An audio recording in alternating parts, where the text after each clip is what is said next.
Hello and welcome back to Perfect Spiral Capital. My name is Luke Tatum. I'm an authorized infinite banking concept practitioner, and today I'd like to talk about the different pay durations that you'll find on whole life insurance policies. What are the pros and cons of each? Let's get into it. First of all, what am I talking about when I say pay duration? Okay, well, a whole life insurance policy issued in today's market is going to be in force until age 121. If you're alive, or the insured person is alive at age 121, then the death benefit, the contract is over. The death benefit will just be paid out at that point. But the assumption is that you probably will not live to age 121. And so the death benefit will be the amount that will be paid when this person passes away, assuming that's before 121 years old. So the question then is not how long does the contract last? It's how long do the premium payments last? If you had a pay to age 121, or also you might see this phrased as paid up at 121 policy, you have premiums due for as long as the person lives, right? Until they reach 121. There's premium payments due every month, every quarter, every year, however you're paying your premiums, they're due.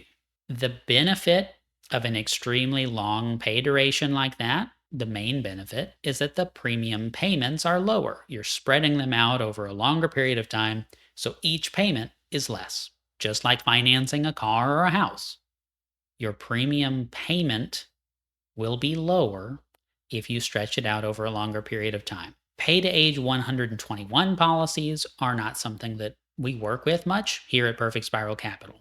However, you pull that back a little bit and talk about maybe a pay to age 100 or pay to age 95 policy. Sure, we do those all the time. You're not paying for the last 21 years or 26 years of the coverage, so the policy becomes paid up once the final premium payment is made. In other words, no further premiums are due. The coverage will be paid. You don't have anything to worry about at that point. They can't come back and say, hey, you've got to pay some more into the policy, like a universal life contract. It's over. And you know when it's going to be over when you sign the paperwork at the very beginning. So the advantages of the long payment duration, such as a pay to age 100, are that it is a lower premium than otherwise, but there's also more room in a policy with a long pay duration to make paid up addition payments. If you've watched some of the other content on this channel, you may be familiar with term insurance riders and some of those other mechanics that we're using to create the best policy for each individual person. But if you're doing a pay to age 95 or pay to age 100 policy, in some cases you may not even need a term insurance rider, which, depending on your health, your smoking status, various factors, your age, you may not want a term insurance rider because term insurance might be very expensive. Another advantage is you have a place to put money for a very long period of time. If you're planning to work for many, many years into the future, well, guess what?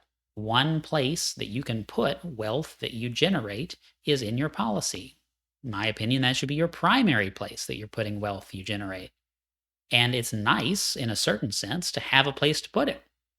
You've got to have a premium due. You've got to have the ability to pay a premium in order to put it in your policy. I like paying life insurance premiums. Makes my day. However, the cash value accumulation on an extremely long pay period policy will be lower than a shorter term policy. Same kind of reasons apply. Because you're paying less money in and you're paying it over a longer schedule, the life insurance company has received less premiums and they can invest less money to earn a rate of return to pay you a dividend. Fair enough. So now let's talk about something, let's say a pay to age 75 policy. Pay to age 75 is really popular with our office. Why? Because it earns a higher dividend somewhat than the longer pay durations, pay to age 100, pay to age 95, and you're done with it sooner. right? It's over quicker. And so you earn a nice dividend, assuming dividends are declared. Dividends are not guaranteed. We're all legally required to say that. But you got a very nice vehicle and you've got it compacted a little bit. It's great. The downside is you'll generally need to put term insurance on this policy. If you're in phenomenal health, if you're very young, that may not be a problem. But if you've got some health factors that are going to mean higher term premiums, term insurance is heavily influenced by your health. Whole life insurance is influenced by health factors, but not nearly as much. And so you may not want to deal with a large term rider because it's going to be very expensive, or it could be very expensive depending on your situation. So just know that if you're doing a shorter pay duration, you're probably going to need a term insurance rider, and that may or may not be something you want. Okay, now let's talk about really short pay durations. Depending on the insurance company, there may be all kinds of options in between. I've seen insurance companies that'll let you set the pay to age to be pretty much any number. There are probably other reasons why you don't want to work with one of those. Something you'll see talked about a lot is a 10 pay policy.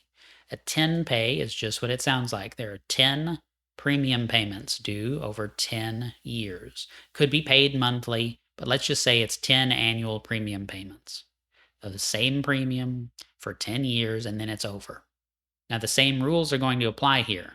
If you're planning to put paid up additions into a policy like that, you're going to need a term rider. And because of how short the pay duration is, you're probably going to need a very large term insurance rider if you want to use very much PUAs.